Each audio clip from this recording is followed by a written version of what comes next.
Yeah, but it still wasn't great. No, that's like There. perfect soundbite right there. All right. So, welcome everybody to the Maple Syrup Show. We are late. Unfortunately, there's a technological issue, so we'll just keep it running for a little while longer. So Jay gets his 60 minutes of fame. He deserves 4 times as much as most people because he is super awesome. So we're here with Jay Bell. Welcome, Jay, to the show. How are you? I am super, super good. Happy to be here. Yeah, so just so everybody knows, Jay is on a foreign internet, so he might be a little bit laggy. There's bars that are dropping. Yeah, the bars are Technology is not dropping. our friend tonight. No, not at all. Technology is all messed up today. So, Jay, let's get on with it. Let's get on with the show. Tell us, Jay, who you are, how you got here, and what you do in the game industry. Sure. So my name is Jay Bell. I'm a graphic designer. I'm from Louisiana, out here in the U.S. And I kind of fell into board games after I graduated. My partner and I moved to upstate New York, and we were just like hanging out with friends, and they opened a box that said Catan, and I was like, "What is this? This is pretty interesting." And I kind of got hooked from there. I played Clank. I played Shards of Infinity. Yeah, so that was the beginning of me playing modern board games. And then I was watching the movie Ready Player one night, and I was like, man, this would be amazing as a board game. And Kristen, my partner, said, well, you should make it. We have like so many hours to drive home. How about you just make a board game? And there it goes. Oh, so you like in the car, you were like designing in the car. Yeah. Yep. I can't tell you how many games I've gotten like semi-designed in the car. Like we go on road trips all the time with like, Daryl and I'll be driving down to some convention or whatever. Eric, I'm sure the same when you're traveling with Daryl and whoever, that you're always just like, what if this was a game? Or this food is awesome. I bet it could be a game. Everything's a game, right? Yeah, if you get the right riff modes for sure. That's great. And Jay, so you were originally a graphic designer, and you still work in graphic design? Yeah. So I do still do freelance graphic design. I do some graphic design in the industry with Weird Giraffe Games. I did the graphic design for my first co-design that we'll talk about probably a little later. Sure. But yeah, I recently got a position with Panda Game Manufacturing on their pre-press team. So yeah, Yay. That is so awesome. The pandas are great. So I'm super glad that excited. you're with the panda family. So it's wonderful. It gives me yet another reason to recommend people to go to Panda, especially for if it's their first time and they have a decent amount of money to be with Panda. Panda is a little more expensive, but I think for some people the hand holding that you get is worth the money, so that the mistakes aren't as costly in the end. You can, cut your teeth with Panda really easily. That just means you can learn. You can learn and It's true. not have to pay for a lot of the mistakes on the end. You pay for them kind of up front. You pay for them up front in a You way, need like, to. This is the yeah. thing though, like especially if you do not know, like almost like you don't most people don't know what they don't know to ask. And they think that they can just go to like a Chinese manufacturer and get it done. And like I will just put it this way, they will interpret everything you gave incredibly literally. If there's any issues with it, they're not telling you. They're going to put it out like that, and that's your sample. So you need somebody who knows the process of going through it so you don't actually end up spending extra because you have that communication issue or because you don't know what to ask for. Yeah. So I will just put that there as a, you know what, for anyone's first game, especially like, again, watch your budgets, but you want someone who can walk you through all that stuff. That is a huge thing to pay for, but it is honestly worth it because you're probably going to pay for that in mistakes. So let's just be honest, just pay for it to someone to actually walk you, like teach you it. Right. And pre-press is such a big deal. Just speaking as a graphic designer, Jay, did you do a lot of like physical, like paper-based products before you, got into gaming, or was it mostly like digital? Right. So yeah, the majority of my graphic design work before game design was print based. Oh, It was good. all physical. So yeah, when it came to making prototypes, I kind of already knew what I was doing, which made game design feel like sort of something I was meant for. I enjoyed Yeah, it, but it was also super easy for me.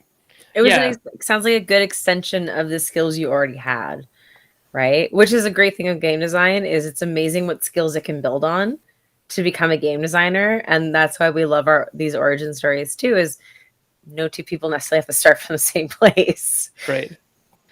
It's amazing what graphic designers can get into, right? So, Josh Capel, one of our friends, Josh, who works with Burnt Island Games and with Kids Table Boards Games and with Grand Gamers Guild.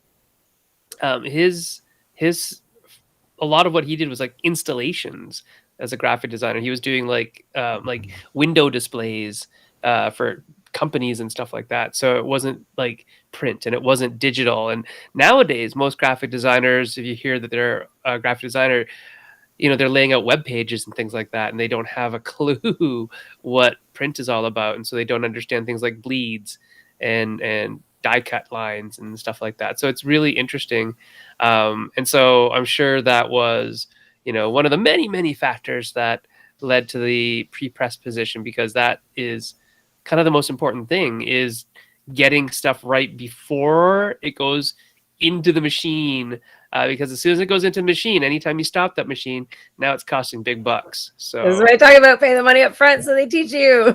Otherwise, you're that's going to be paying right. it anyway later. That's right. And the other thing I love about Panda is that whole hand holding process is really, really, really well done. With their project management teams, where they'll actually explain everything to you. They just don't do it for you. They explain why and all that kind of stuff, which is very good. I think it helps to build loyalty towards Panda, and other manufacturers do this as well. I just think Panda has a really good system of doing it. So like GPI and Longpack and all the other manufacturers that have a name and a face that isn't based in China, if you get what I mean, where they have some management and some project management in Canada or America or Europe or somewhere like that, but they manufacture in China. I still think that's a better way to go. And I'm Chinese. Like I still would go through Panda or something like that if I was to manufacture, Unless because you regularly go visit yeah. yourself and speak the language. Like, I think you need those two criteria to be as effective as people would want to be.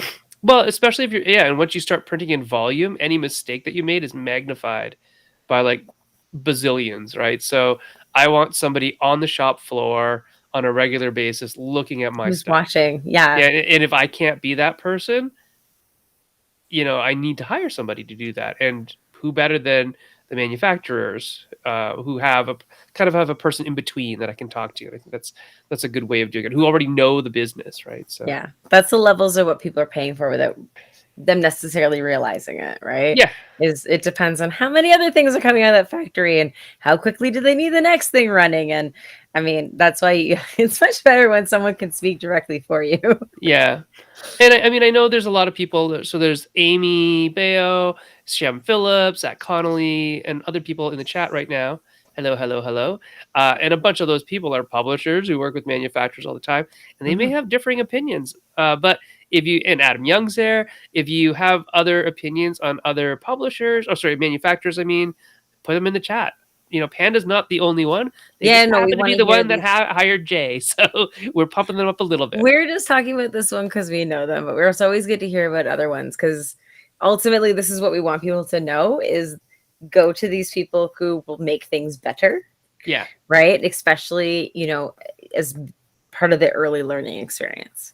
Yeah, if you were a first-time publisher or even a second-time publisher, consider using a company like Panda, not necessarily Panda, but like Panda that has a Or really just go to good Panda and liaison get Jay now. system. Yeah. There Well, JLG did the pre-press for you. There you go. you go. I told them Jay, you'll do the pre-press for everybody, right? There you go. Wonderful, wonderful. Eventually. Hey, we got something here to show. Steve O'Rourke says Panda is getting a great person in Jay. Congrats. There you go. Aw, thanks, Lovely. Steve. So lots and lots of stuff with graphic design. What other ways do you think you were like meant to be in this realm? What tells you that you are a The gamer game and therefore a industry. game designer and Yeah. therefore this? I mean, was it just Catan and a couple games, or is there a history before that? What do you think? So I am one of four. I have three siblings, and we gamed all the time. Um, More so video games, but we also played a couple of the kind of mainstream classics like Scrabble and Monopoly and all those games. But my brothers and I, to this day, we still meet up and we just game super hard. So I think it was always kind of where I would land. Right. And I've also always really been interested in different forms of just like art and storytelling, whether it's writing or music. So all of the creative things really always pull me in. Right. So it does seem like a great fit for your interests and your skills. That's wonderful. That's great.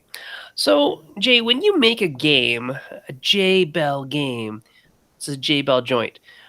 What is it?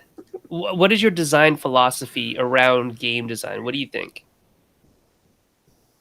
Yeah, it's funny. I've watched past episodes of Maple Syrup and like I've loved these different parts of the show, Yes, but like one I of my favorite I think I parts. forgot that I would have to talk to them. I think I would have to, yeah. So Well, we're gonna make you. my You're design gonna make philosophy, you learn on your feet. Yeah, go ahead.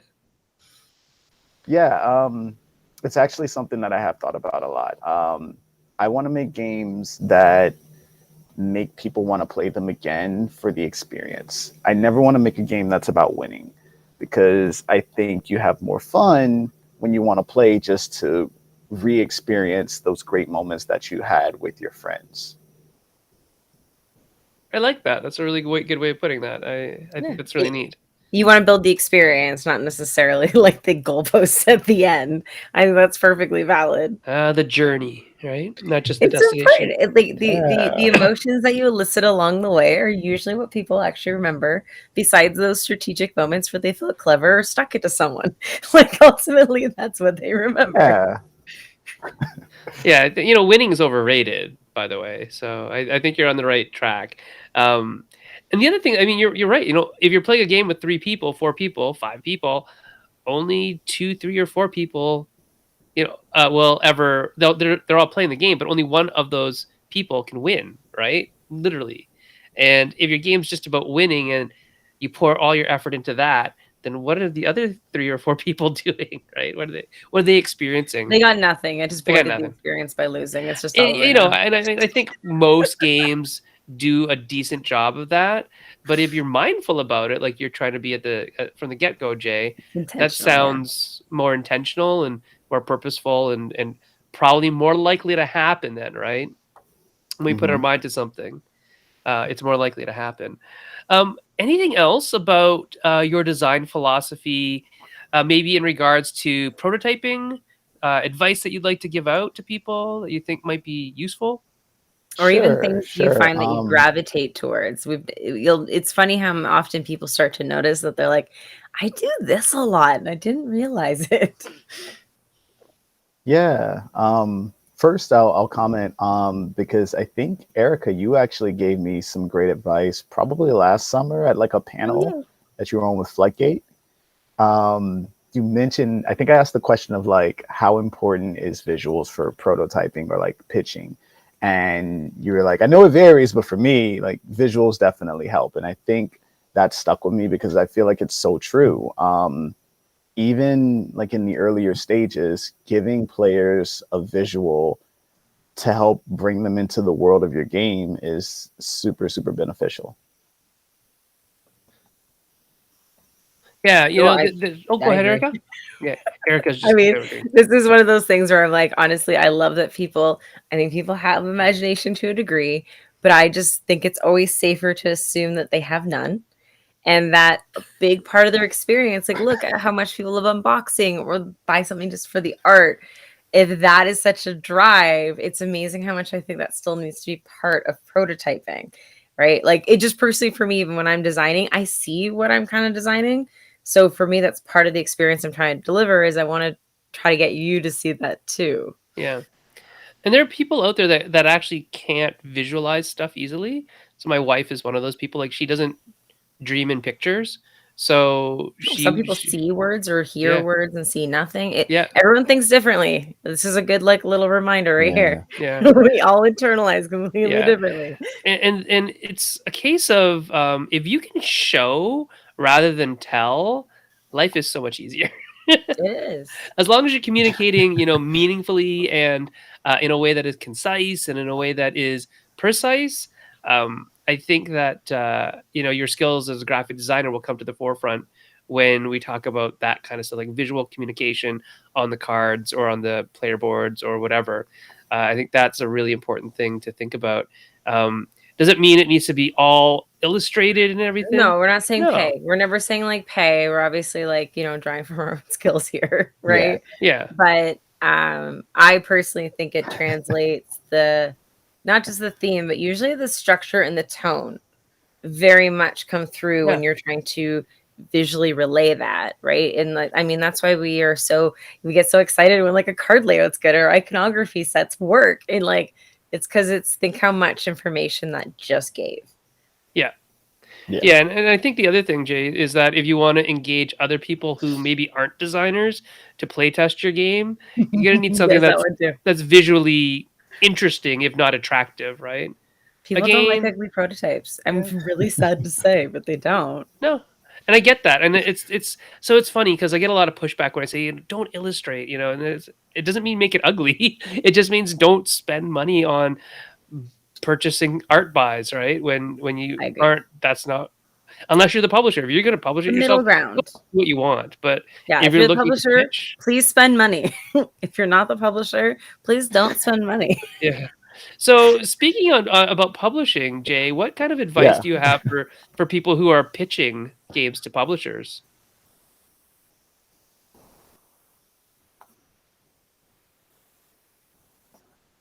Oh, did you hear that one? Oh, pitch. Yeah. What Pitching was games that to process publishers, right? like for you to jump into and be like, I'm gonna pitch things now? So that process, I remember when I kind of realized that I had games that I could sell, and I looked at the way Kickstarter works, and I didn't understand it. So I was like, okay, not going to do Kickstarter. That's not going to happen. It was just really, it was a lot. Kickstarter is a very complex thing that takes a lot of time to understand, and it's not for everyone. So I considered publishing, and I kind of like thought about what went into it and realized that I'm pretty good at selling products, and I've always like been really outgoing. I worked in retail when I was in high school. When I was in college, I did orientation staff and like all of these sort of mentor programs that allowed me to develop like a really good public speaking voice. So pitching games to publishers was something that came super naturally to me. No, it's nice to hear because for a lot of people, it's honestly the opposite. How did you kind of go about starting that? Because some people look for the introduction, some people introduce themselves. I mean, we have an entire generation of designers coming right now that have never met any of these publishers in person, and everything's been just like online. So, it's always curious, like, how do you go about connecting with publishers? Yeah, I was one of those designers who sort of started that process during the pandemic. And I would say that the best place to sort of start is with like an online convention where you can watch or even participate in like a pitch practice or like a speed pitching sort of event, because it'll definitely just break you out of the nervousness of never doing it before with kind of minimal pressure. Go in like not expecting to sign your game, because the chances are very, very low. but go in looking for feedback and getting comfortable with talking about your game and talking to people about your game. That's a great point. That whole idea of getting comfortable just talking to people is more important than selling the game yourself. Um, so, well, not yourself, but itself. Like selling the game is like almost secondary in a lot of cases. I often talk about, let's talk about selling yourself as a person that people will come to or ask for Yeah. or talk to just like in everyday life. That's more important than selling that one game. Because I find when people focus so much on selling their game, they forget to sell themselves. And very often, especially in this particular industry, which is very much like a personable, face to face kind of a handshake when allowed, fist bump industry, you have to be a person that people want to work with, right? And so that's I think really it's a lot of what yeah. you're selling. I think it's like, they're talking about the difference between the short term, long term, right? So if it's Yeah. just that one game, you're just pushing, pushing, pushing. You're kind of missing out on those bigger relationships you can build, which is honestly ultimately where contract work starts to come from, where it's like if you are able to show the diversity of things that you're capable of making, right? Kind of show where your strengths are, people are going to say, like, hey, I want you to make stuff. But I think when we're just focused on like, I'm just going to sell this one thing, I don't think, as we're talking about, I don't think they're seeing you, right? They're not Yeah. seeing like the things you can do. Yeah, the So person behind the product is really important. Steve O'Rourke says, Jay won't toot his own horn about it, toot toot, but his pitch to people for Frogs in Rain was awesome. Um, he continues. He boiled it down to the essentials, said who it was for and who would like it, was engaging and wicked prepared. Is Steve from Boston? He sounds like he's from Boston. Steve's from Long Island, I think. Okay. Talked to people with love for his game and left them wanting it. There you go. This guy is like a Jay Bell pitch person. you've He's got like a pitching cheerleader. you. That's amazing. Yeah. But did you actually find that you consistently like you practiced your pitch to get it to what you wanted it to be? Like almost like it is that sales pitch, right? Yeah, certainly. The pitch that he's talking about, it happened at Winter Nun Pub back in January, and I definitely considered what was the best way to pitch the game at the Feedback Frenzy, whether it be like with Tabletop Simulator, or if it would be better to use just like a slideshow with different shots of the game, or should I show it physically? And all that matters, depending on what avenue you're using to pitch your game and what you're comfortable with. You have to make those decisions on what's the best way to show off the game.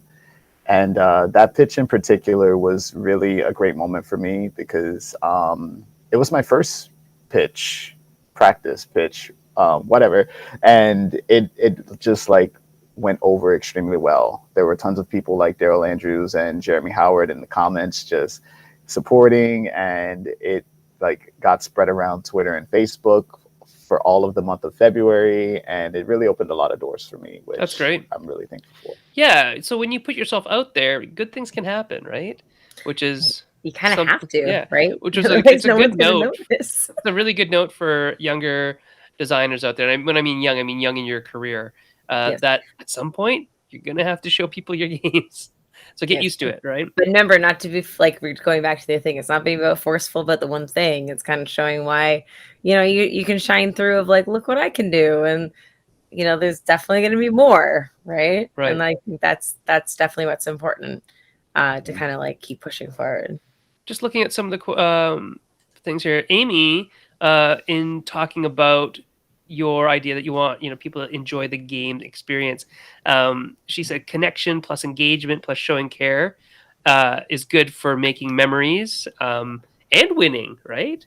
And if you really like, if you're playing a game, and this is why I think a lot of party games don't have points involved at all, is Or if they have a because score system, nobody knows what nobody it knows is. what it is or cares.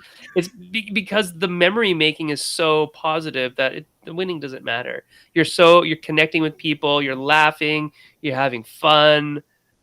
So the points don't matter. Just like whose line is it anywhere? Whose line is it anyway? That's the name of that show. I don't watch it much anymore. Yeah, I think I used to watch the British one more. So lots and lots of stuff there. Jay, what about your games? what's Spotlight about? And I think, was Spotlight the one that you did on the Game Crafter? Yes, yes.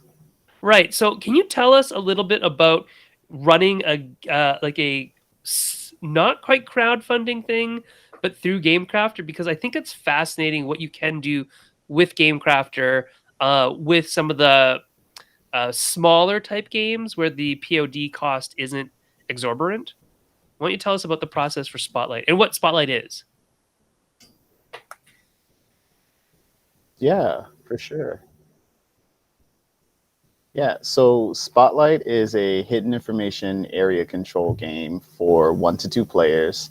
It's published by Jack of Peace Games, which is a very, very, very small indie publisher. Adam Stichter is the owner and designer of that company. He reached out to me kind of like we were just on Twitter one day and just chatting, I think, about game design. And he asked me to take a look at one of his games, and it was Spotlight. And from there, he was like, "Hey, you should totally like make the solo mode." And then he was like, "Hey, you should totally do the graphic design, and hey, you should totally just help me develop the game." And so that's what we did. And Adam focuses on print on demand through his business model, and we decided to use the Game Crafter to go ahead and do that. And as you were mentioning, Sen, it offers this.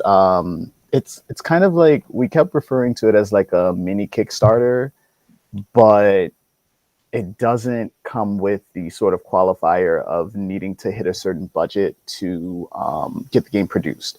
So with the Game Crafter, you can essentially run a crowd fund for, I think it's a maximum of 2 weeks, but everyone who supports the crowd fund during that time period gets the game, and the more people who support it, they get the game at a cheaper price. Like you can start it at a $1 discount or whatever you want it to be, as the publishers or the creators. And the more people who support it, the better it is for everyone. And I think it's a really, really good tool for newer designers or publishers to get a handle on this is how sort of interacting with your crowdfunding audience works. And these are some of the logistics, but the Game Crafter even does all of the fulfillment afterwards. So you really get like this small sort of taste of what it's like. I think that's really, really cool because it's not as big and overwhelming as a Kickstarter campaign.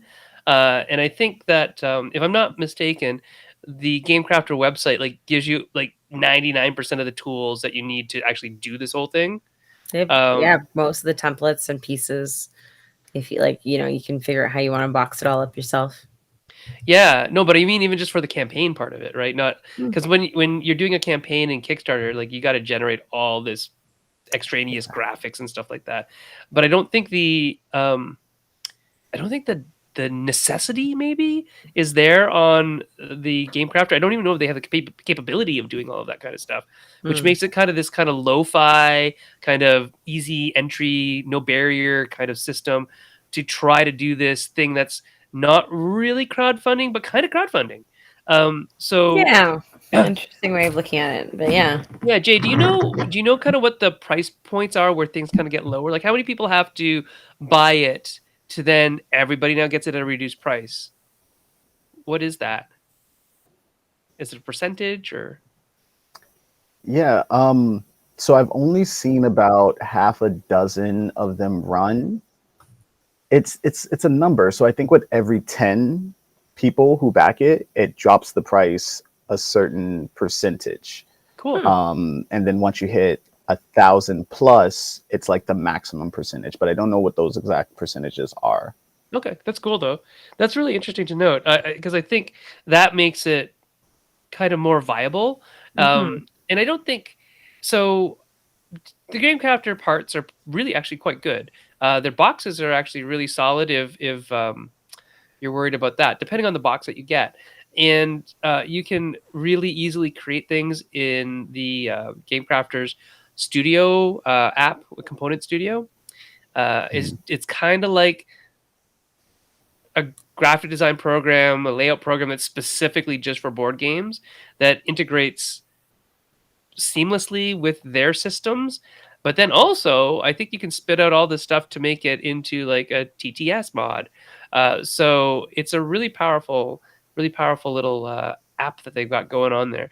And JT is constantly like doing new things and adding new things like, kerning and fonts and weird stuff that, only certain people want. But then it's like, yeah, now everybody uses it, or different shapes and punch out sizes and all sorts of stuff. So I think the game crafter method of doing things is just this other way, another opportunity to do these kinds of things. So Spotlight was a game that you did through the game crafter, and you can find out more about it, everybody out there, at bit.ly/spotlightdtc. um, Tell us a little bit about Beautiful Humans, because that's Mhm. like the latest one that has been signed, correct? Yeah, yeah, I'm super excited about Beautiful Humans. Funny story that also goes along with sort of pitching and con life. At Gen Con, my very first Gen Con this past year, I was I was like helping set up a booth that I was volunteering at, and a good friend of mine, this was like before the hall actually opened. She came up and she was like, "Hey, Jake, come with me. I'm gonna set up these meetings for you. We're gonna go talk to people. We're gonna do all the things." And so we go running around to a couple of different booths, and she started talking to a publisher, and she was like, "Hey, Jay has this amazing game that he pitched to me. It's called Beautiful Humans. I think it would be perfect for you. And we are going to set up a meeting." And in my head, I'm freaking out because I didn't bring Beautiful Humans to Gen Con. Oh no. So I was just like, this is a situation, but I was like, you know what? I have my laptop. I have a FedEx near me, so it's fine. I'll just print it out and we're gonna make it work. It's gonna happen. And so I spent probably the rest of that day prepping all the files and such and getting them printed, cut, put into card sleeves. I bought card sleeves from the Magic the Gathering booth at Gen Con, just making it Sure. happen. And the booth that I was volunteering at was the Weird Giraffe Games booth. And Carla, who is absolutely incredible, she asked me if I wanted to practice my pitch to just get used to what it was like, just interacting with the cards and making sure I was all set. So we played a couple rounds of Beautiful Humans, and she texted me. We did that at like 11 or 12 at night because that's what you do at Gen Con. You play games super late. And she texted me the next morning and said, "Hey, we know you have other pitches and such, but just so you know, we would totally love to sign Beautiful Humans if you're interested in that." And like that was the greatest text I could ever wake up to, like ever. Um, and so after just talking a little bit more and working with Weird Giraffe, I decided that yeah, that's the company that I want to make Beautiful Humans, and that's what's happening. Right. So tell us That's a little bit awesome. about the game itself. How does it play? Yeah, so Beautiful Humans is a set collection and hand management game that's all about storytelling and making a diverse but supportive group of friends. So you're taking different actions with cards, trying to maximize the similar interests of all the cards in your hand, but you also want them to be of a diverse group because that'll score you more points. And some of the interests are like technology or animals or outdoors or food. So you're telling all these stories of how you've met these friends or how friends are no longer in your friend group, and it's just a good time. Very cool. And is the storytelling like necessary to play the game, or is it just kind of like Gloom, where um, it's Encouraged. encouraged? That's the word I was looking for. Thank you, Erica, my Yeah. encourager. So I've had people compare it to Gloom, but in the reverse of it's more positive than Gloom Oh is, yeah, and 100%. it's not necessary, but it seems to be the definitely the highlight of gameplay. Well, I think like Amy was saying, engagement is great for memory making, and we build memories based on stories often, right? So Mhm. it's really very powerful to have those stories and being actively involved in telling them. You're going to help people build a memory around the game about the people that they were playing with. And I think Mhm. that's kind of the wonderful thing. So for people who don't know, and I don't know why anybody would know this, but Jay and I play in a weekly role playing game together where I am the game master or whatever you want to call it, and Jay is one of the players. And Jay is Omnigon, not Omicron. Don't know. Jay does not have Omicron. Jay is Omnigon, a teenage superhero whose secret name is Kendall, by the way. And so Jay and I do storytelling games weekly because we like telling stories with each other. And the memories that we're building just telling stories between, like, there's only really 3 players in the game because one of our other players, Austin, had a child, and they're with that child now because that's what you have to do when you're a What new you do parent. when you have Yeah, human beings come yeah. in. Yeah. You give up gaming for a couple days, weeks, months, and so yeah. But the stories that the group is telling are just phenomenally fun. So yeah, we're creating memories on the fly every time we play a game, and I think that a lot of games that can do that well, that maybe aren't about storytelling, but that cause you to tell stories. Or at least facilitate that Yeah, possibility. that's, I Yeah. think, a really kind of hot ticket item for a lot of people. Oh, I like this. Steve O'Rourke. You got to hire this guy. Steve is like You're a cheerleader. It's fantastic. I love it. he's also writing copy for you now. He's saying not doom and gloom, but light and bright. Well, you can't take that one because of like Hasbro or something, but yeah, for the most part, you can totally avoid that. Well, I don't know. I don't know So if Hasbro has anything on light and bright. They have light bright. No, plus they spelled bright wrong, yeah, so they could actually copyright it. Yeah. fun fact about Steve O'Rourke, he and I are actually designing a trick-taking spelling game.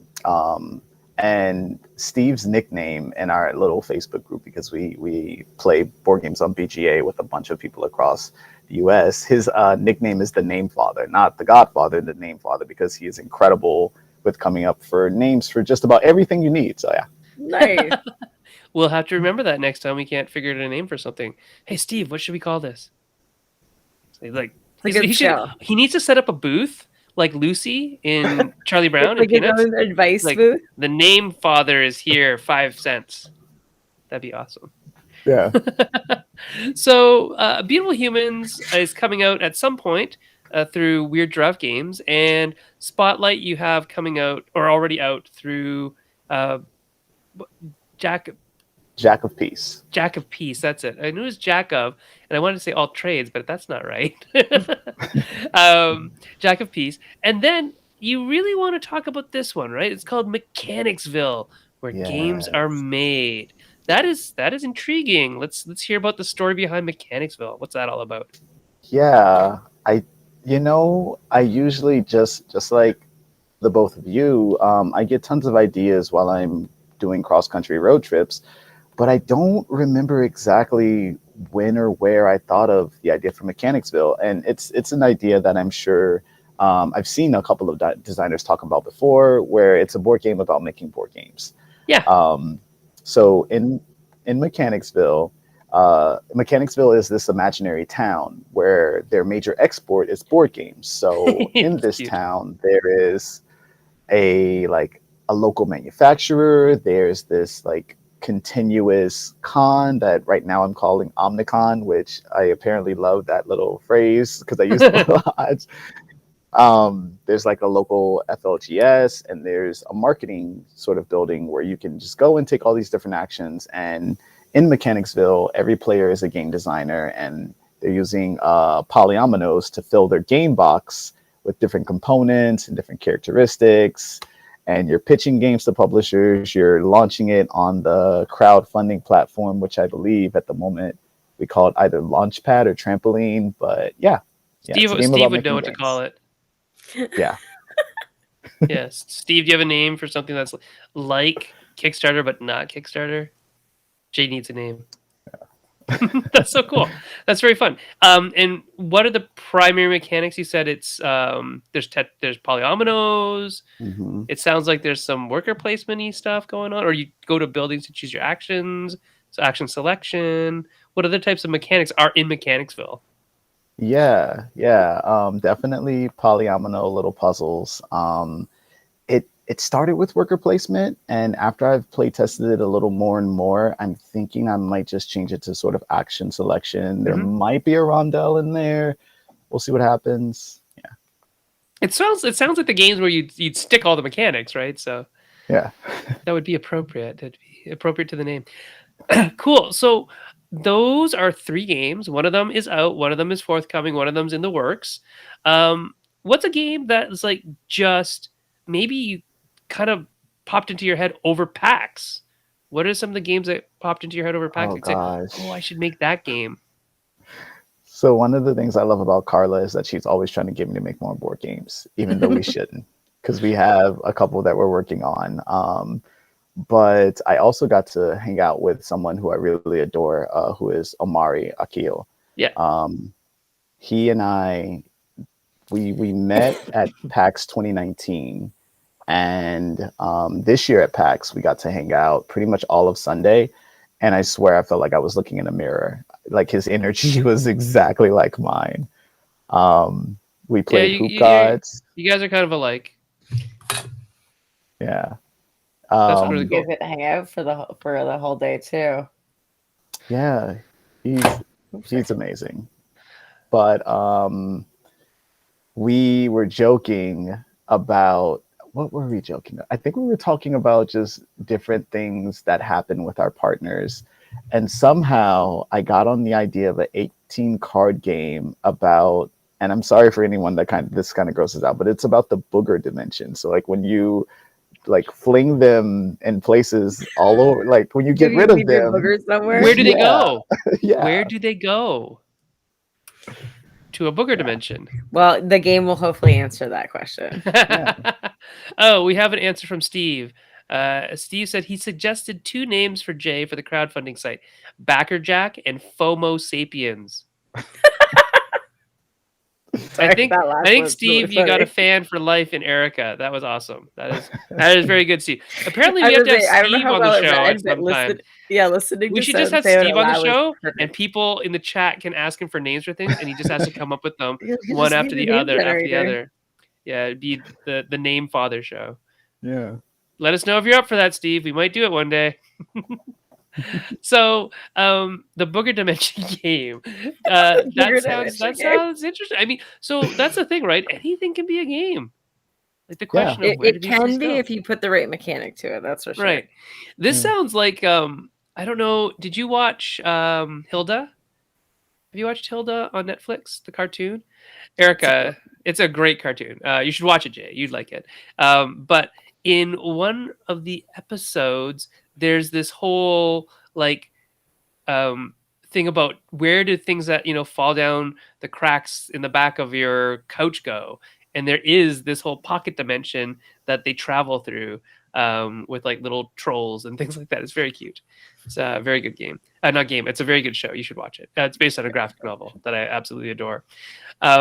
So we've got we've got a bunch of games that you're making, games that you're thinking about. You're working with a bunch of really cool people like Carla and Omari and whatnot. I know that you had a meeting with Mr. Eric Lang when you were Oh um, gosh. when you were there. How'd that go? um, Do I need to yell my at him? heart almost exploded out of my chest the first time. No, no, no. He was so nice. Um, Okay. That's good. That's good. I mean, I'd hope when I met so. him, it was so weird. I was at Gen Con, and he passed me when I was on the phone, and I told myself internally, I was like, this is not your moment. This is not the moment you meet him. Wait for another time. And so I did. I saw him later at his hotel, and he was like hanging out at the bar area. And it's hard to recognize people with masks and such. So when Except I Eric. walked up, he kind of gave me, Well, yeah, I mean, yeah, his because hair yeah, is usually somewhat distinct, but yes. he's taller than I thought he was as well, like Oh in yeah, Eric's person. super He's skinny quite and super tall. tall. And the hair makes him even taller, right? So Yeah, but so Yeah. I I went over to his table and I said, "Hi, Eric," and he gave me like a look of like not recognizing me. But as soon as I said, "Hey, I'm Jay Bell. We've talked on Twitter," he like hopped up out of his seat and gave me a huge hug, and I melted in that moment. And he was just like extremely nice from the rest of the night on, and it was perfect. That's great. Yeah, Eric is a huge champion of, newer designers, especially from underrepresented peoples, and he's really making a push towards mentoring in that area. So that's great, and I think it's wonderful that you're linking up with Eric as well. Um, Tell us a little bit more about PAX this past thing, because that's the latest. Event that happened. What was it like going to PAX? And Erica, you can corroborate. You can say, no, Jay, that wasn't what happened. Or you can say, yes, Jay, I also felt that way. Because Erica was also at PAX, although Erica has I had a a very PAX. different experience. Yeah, she had a PAX horror story going on. But Jay, what did you find was different because of the whole situation we're under, the COVID stuff? What did you find was the same? What did you find was better? What did you find was worse? Sure, sure. As most of the people in the industry know, PAX took extreme measures, and I think necessarily extreme measures to keep people safe during the convention. And I feel like they did such a great job. We we went to enter at about 9:30 a.m. on Friday, and there was not an extreme line. Everything was extremely organized. They were getting people through like verification for vaccinations and checked in through security. It was so smooth. It wasn't crazy crowded. So I was really just happy about their efficiency and also the participants. Everyone was wearing masks. No one was causing a fuss about it. That part was really great. Hmm. Yeah, what PAX did is once you showed your vaccination receipts, like whatever you have, like cards, they would actually put on these wristbands. They're almost like zip tie like, because once you tighten them, you can't get them off again. And so when you're going through securities, those are now your two things: your badges and your proof of Yeah. vaccination, right? So it became this way of like monitoring both at the same time, because you can't have people going through the wrong doors, but then you also can't have them be there at all if they haven't been verified. I mean, that sounds like a very easy and efficient system, right? Mhm. Um, It works. Yeah. yeah, and whatever it takes to keep people safe, I think is a good place to think about. What does it take to keep people safe if we're going to keep on doing things, right? Obviously, with the new variant that's out, who knows what's going to happen now? But I'd hoped that conventions would be back in full swing, but you never know. Um, I don't know what's happening in the spring, I but I know think that people are hopeful. I know I am not going back to school, Erica. We Oh, just you're got not. the notice today that we are still Oh. online. You know, it's funny because registration for gathering just opened today too, and I'm I like, know. okay. I mean, if we have to roll over a game, we roll over, but But whatever. whatever. It's just one of those like, yeah, it's we're back to the I don't know. If that's what it is, that's what it is. But I Yeah. would hope that it isn't. Um, so you've got a new job, you've got games coming out. What's next for Jay Bell? Um. Wow. I think with the new year, I'm just gonna try to maximize my productivity and like balance of workloads. Hmm. Working from home full time. I also want to continue to just support all of the designers that are new, like myself, or even newer, um, which we're going to have a ton of fun doing at Winter Nun Pub at the end of January. Um, I got to actually do some playtesting at Unpub for PAX, but Ben from Unpub asked me to do a panel for Winter Nun Pub, and I told him, well, I'm only going to do it if I can do it with new designers and we talk about our experience. And so I'm putting together a little Avengers team of new designers, some that are close New to me. I Avengers. love it. Yeah, that's awesome. Yeah, I think It's that's the one great. room I yeah, missed out on. So if anyone saw some like really cool games, Can you message me, please? Because I was hoping to go peek.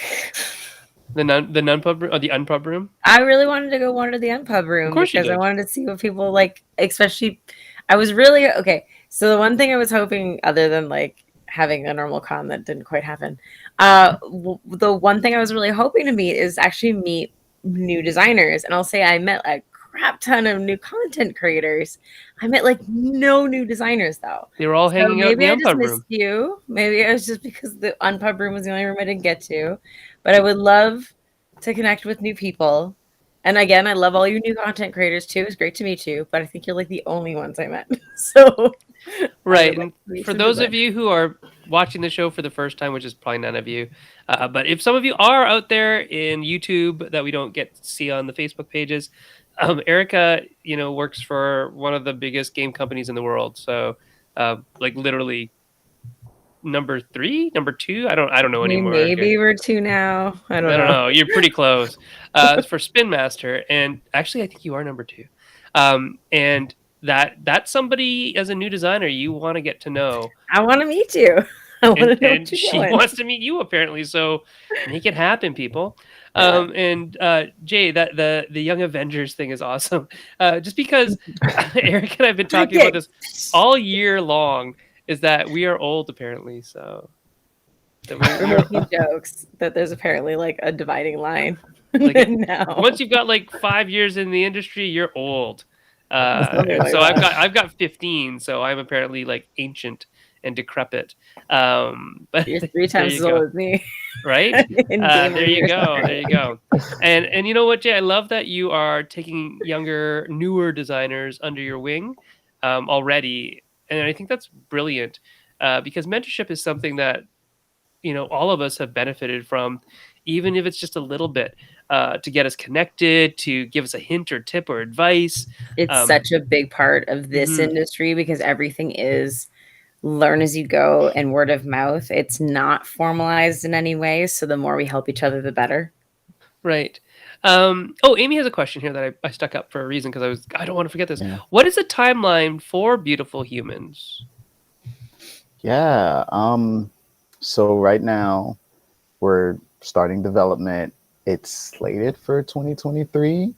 Um, and knowing Carla, it's probably going to stay on schedule. She is Usually, so, like, yeah, Yeah, yeah. yeah, Barring any supply chain issues, I'm sure that everything will go swimmingly well with her. Carla's really good at project management, so yeah. hmm that's sort of her superpower. Um, and yes, Amy, you are still a baby. I love Yeah, Amy. Amy's awesome. So the ideas behind mentorship and bringing younger people in and giving them a guidepost or somebody they can just talk to. You may not know the answers, but you're a little bit more connected than they are, and so you might be able to connect yeah. them to somebody. I think that's beautiful and it's wonderful, and I love that about our community as designers in general. We're pretty good with that. Like there are there are definitely people whose politics I don't agree with in the designer thing, but if they have a question, I'll still answer it. Right? It's like it's about the games at some level, um, as long as they're not like hateful. That's really what matters. Is that they're doing positive things in general, even though maybe perhaps I don't agree with one or two things that they've said in their life. But it all depends on what those one or two things I guess are. So Jay, where can people find you on the internet? Sure. The easiest place to find me is on Twitter. Um, I'm at VJ Bell, TheJaybell. You can also Yes. reach me on Facebook, uh, Instagram as well, but I'm rarely on Instagram. I don't understand Instagram as well as Twitter. You and me both. Erica I kind of does. started every once in a while. I'm like, screw this. So literally, I've just basically said, okay, Instagram is my jujitsu page. That's what I'm doing with that. I just take pictures There you go. when I teach my class, and I stick them up there, and that is the Hi, only Matt. content that I'm really going to pick there. Hey, another graphic designer, Matt Paquette says Matt, your hello. ears must have been burning. I posted a graphic design question, and I think you were like the number one response every time. And I had to be like, I know, but he's so busy. I tagged him in every one of them, so just so he'd see. And then Philip says, great chat. Congrats on the new job and all the projects coming out soon, Jay. That is Philip. So Thank you. Garphill Games. So lots of people are cheering for you, which I think is really important, that we should cheer on everybody in this business. We all Oh my God. need, If everybody had their own Steve right now, could you Right? imagine how good we'd all feel? right? Everybody Go needs Steve. a Steve. No, I mean, seriously, like we Get need yourself positive a people who Steve. rally each other. Get yourself a Get man yourself a that Steve. And then cheers you on honestly, like Steve. treat your Steves well on top of it. So it's like a circle. Keep it It going. is. Steve, you now have to come on the show at some point, just because. There you go. Now the other thing is, oh yeah, Erica, where do we find you? In general, Erica Buyuris, you're probably gonna find me. Even on Instagram. You will find me on Instagram there too. Now, if it's been since like a year or more since I post, because apparently that's all I do. Every couple of years, I poke in and then leave again. That's the best you're gonna get from Instagram.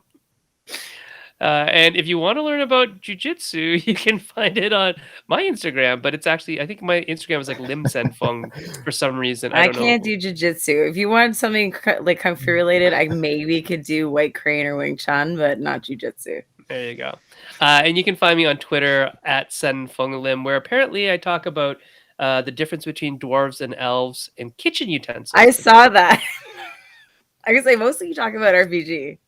If you want to talk to RPGs about Sen, go to Twitter. Yeah. But yeah, today I talked about elves and dwarves and art styles. It was door frames. I saw. It was a wonderful post. I love Art Deco and I love Art Nouveau. And I also like, fantasy stuff. And today, Banana, my co-designer for lots and lots of things, they sent a meme to me that was just perfect. It was like an Art Deco door frame and then an Art Nouveau door frame. And the saying was like, no, dwarves are Art Deco, elves are Art Nouveau. And it's like, yes, that is totally correct and true. It's true. Yeah, I did get to run into Banana finally. Thankfully. Oh, did you? That's great.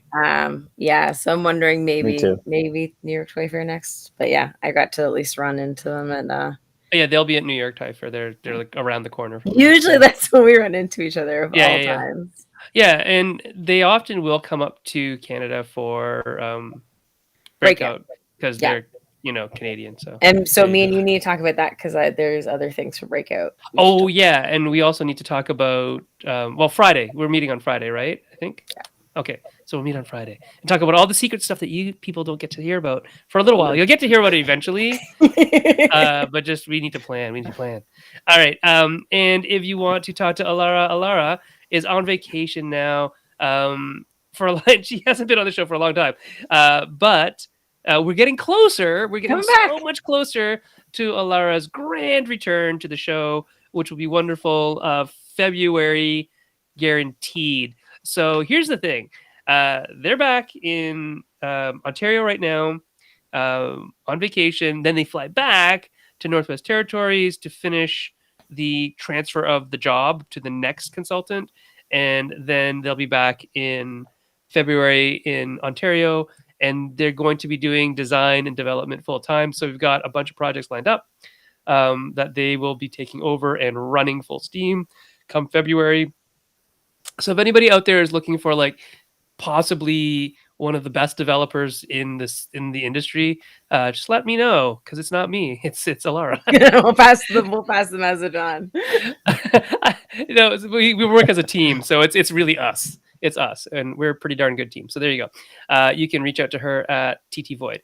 And if you want to talk to us just about maple syrup stuff, you can go to @MapleSyrup on Twitter. But really, our Facebook stuff is where we're mostly at. Mostly the Shop Talk group, I would say. The Shop Talk group. And Shop Talk is a wonderful page. It doesn't get tons and tons of action mostly because I forget to post stuff like, hey, post your stuff. But it's one of the most thoughtful places in terms of getting an answer from people who are actually thinking about the industry and game design and everything about that beyond just the practical stuff of where do I get my containers from now and all that kind of stuff. This is more like it's a good collective of industry people of lots of different paths. Yeah, so join up. We would love to have you there. And if you'd like to support what we do, patreon.com/maple syrup is where you can find us. You can sign up as a patron on a monthly basis. That'd be wonderful.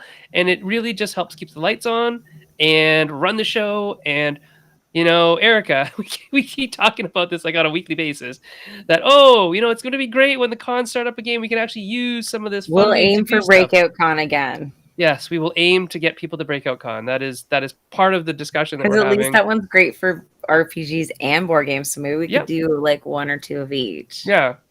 And then, maybe buy some passes for people and things like that. We really want more people and people who are, about coming to conventions and people who want to show their games and all that kind of stuff. So lots of good stuff has happened at Breakout Con or adjacent to Breakout Con in terms of, showing people games and whatnot. So it's great. Jay Bell, hey, buddy, do you have any final advice? I hope you do, because this is all you, man. Yeah, final advice. Trust yourself. Like, let yourself design the game that you think can work. Because, like we mentioned, anything can be a game if it like creates the right experience. And don't be afraid to put yourself out there, because the community is very supportive of new people.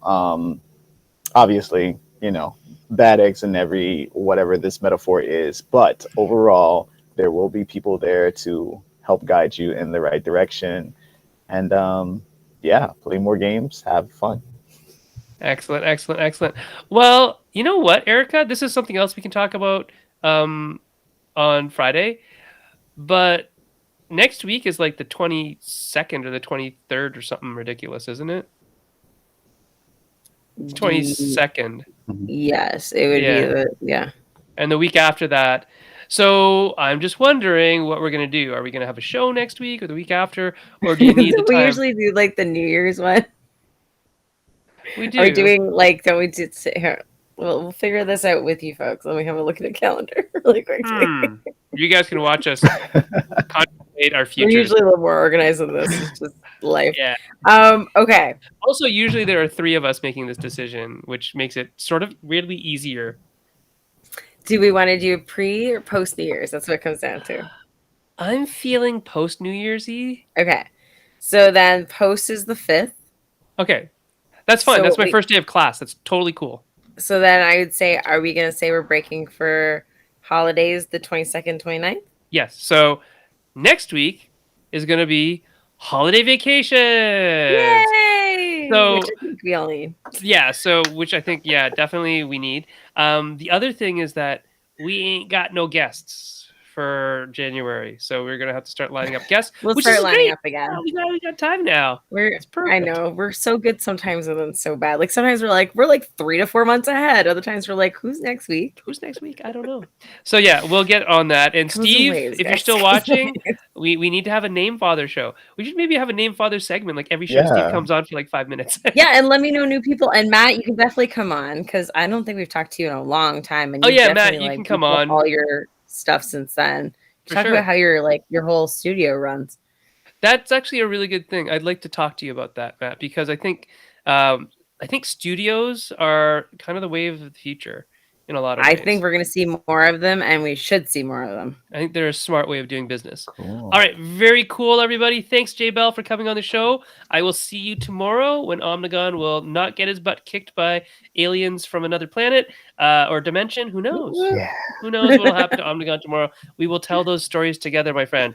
And for those of you out there in Maple Syrup Land, happy holidays, however you celebrate them. And we'll see you in January on the 5th. Which will be the first Wednesday. We'll do our New Year's resolution show. We'll make sure we post early about what it is, and then we can talk about things like that. Oh, that's a good idea. Look at you thinking. All right, everybody, we'll see you later. Bye. Bye.